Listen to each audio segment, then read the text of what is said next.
le Québec occupe une place singulière au sein du Canada, non seulement en raison de son envergure géographique, mais aussi grâce à son patrimoine culturel et, bien entendu, à la prédominance de la langue française. Plus de 85% des Québécois utilisent le français dans leur quotidien familial, et la province regroupe plus de la moitié des Canadiens maîtrisant à la fois l'anglais et le français. Cette dualité linguistique et culturelle qui façonne le paysage canadien depuis des siècles demeure une source constante de débats passionnés. Cependant, l'unité nationale a toujours prévalu face à ces tensions. Pourtant, un vent de changement semble se lever, ébranlant le statu quo.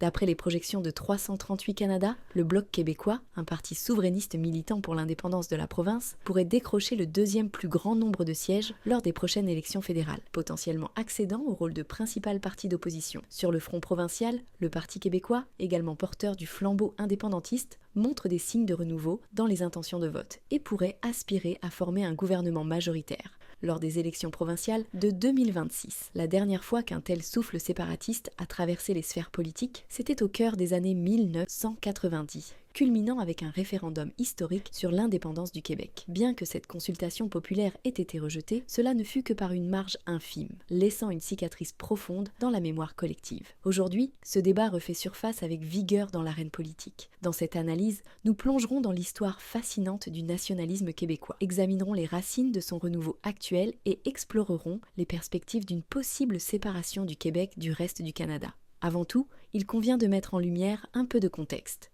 Depuis la Confédération en 1867, le nationalisme francophone s'est enraciné profondément dans le paysage canadien. Bien que le Canada ait initialement été conçu comme une union paritaire entre anglophones et francophones des régions du Haut et du Bas-Canada, l'expansion rapide du pays a favorisé une prédominance des Anglo-Canadiens. En témoigne le fait que, parmi les 14 premiers ministres ayant dirigé le Canada, durant son premier siècle d'existence de 1867 à 1967, seuls 2 étaient issus de la communauté francophone. Ce déséquilibre, amplifié par d'autres disparités structurelles, a nourri un sentiment d'exclusion chez les francophones, lesquels percevaient le gouvernement comme ne représentant guère leurs préoccupations ou priorités. Ce sentiment d'aliénation s'est intensifié dans les années 1960, notamment avec l'intervention marquante de Charles de Gaulle, président français, qui déclara, lors d'un discours à Montréal en 1967, « Vive le Québec libre ». Cette proclamation enflammée, appelant à une autonomie québécoise, a galvanisé le mouvement nationaliste. Les tensions atteignirent leur paroxysme au début des années 1970, lorsque certains militants québécois franchirent une ligne fatidique en optant pour des moyens violents. L'épisode le plus sombre de cette période reste la crise d'octobre 1970. Le Front de libération du Québec, un groupe indépendantiste radical, enleva le vice-premier ministre du Québec ainsi qu'un diplomate britannique, aboutissant à la mort tragique de ce dernier.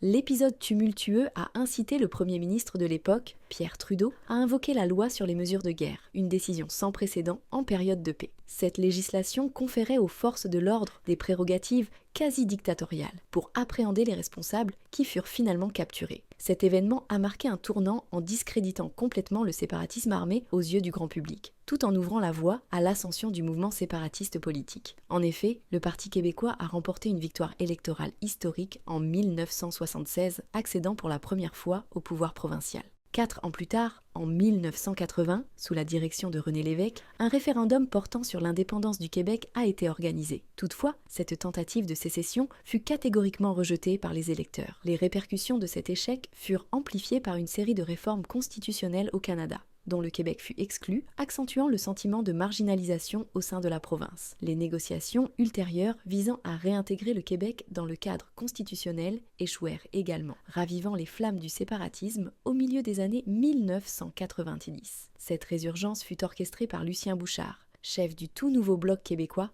et Jacques Parizeau, alors Premier ministre du Québec. Ensemble, ils insufflèrent un élan renouvelé à la quête d'indépendance, faisant du débat sur la souveraineté une priorité politique nationale. En 1995, un nouveau référendum sur l'indépendance du Québec fut organisé. Bien que l'écart entre le oui et le non fût extrêmement serré, le projet ne réussit pas à rallier une majorité d'appui. Après la défaite du Parti québécois lors des élections de 2003 face aux libéraux, la question de la souveraineté a peu à peu perdu sa centralité dans les débats politiques. Cependant, le mouvement indépendantiste connaît aujourd'hui un regain d'intensité. Sur la scène fédérale, le Bloc québécois, sous la houlette d'Yves-François Blanchet, a opéré un retour significatif. Il a remporté 22 sièges lors des élections fédérales de 2019 et son succès s'est maintenu en 2021. Les prévisions actuelles suggèrent une augmentation de ces sièges lors des prochaines élections. Et si les tendances des sondages se concrétisent, le Bloc pourrait surpasser les libéraux pour devenir le deuxième plus grand parti à la Chambre des communes, accédant ainsi au statut de l'opposition officielle. Sur le plan provincial, le Parti québécois, dirigé depuis 2020 par Paul Saint-Pierre Plamondon, affiche également une dynamique ascendante. Sous sa direction, le parti a creusé un écart de 10 points dans les sondages face au gouvernement conservateur sortant. Si une élection provinciale avait lieu aujourd'hui, le Parti québécois s'emparerait aisément du pouvoir. Cette résurgence est en grande partie alimentée par un mécontentement généralisé envers les gouvernements en place, tant au niveau fédéral que provincial. Il est évident que de nombreux gouvernements à travers le monde sont confrontés à une montée de l'insatisfaction populaire, et le Québec ne fait pas exception. François Legault, actuel Premier ministre du Québec, voit sa popularité s'effriter, plafonnant à environ 30%.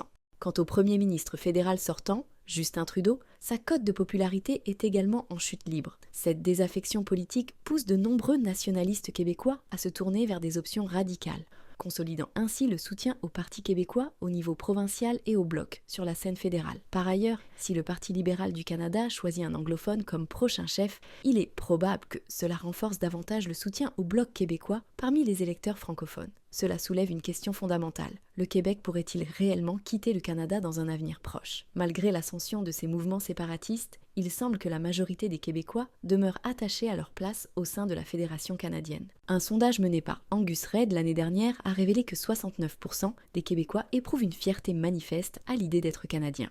Parallèlement, l'appui à l'indépendance au sein de la province stagne autour de 30% depuis près de 2 décennies. De manière intrigante, même un quart des partisans du Parti québécois ont affirmé qu'ils voteraient contre la séparation lors d'un éventuel référendum, ce qui démontre qu'une fraction significative de leur base électorale préfère un gouvernement axé sur des priorités nationalistes tout en restant ancré dans la Fédération canadienne.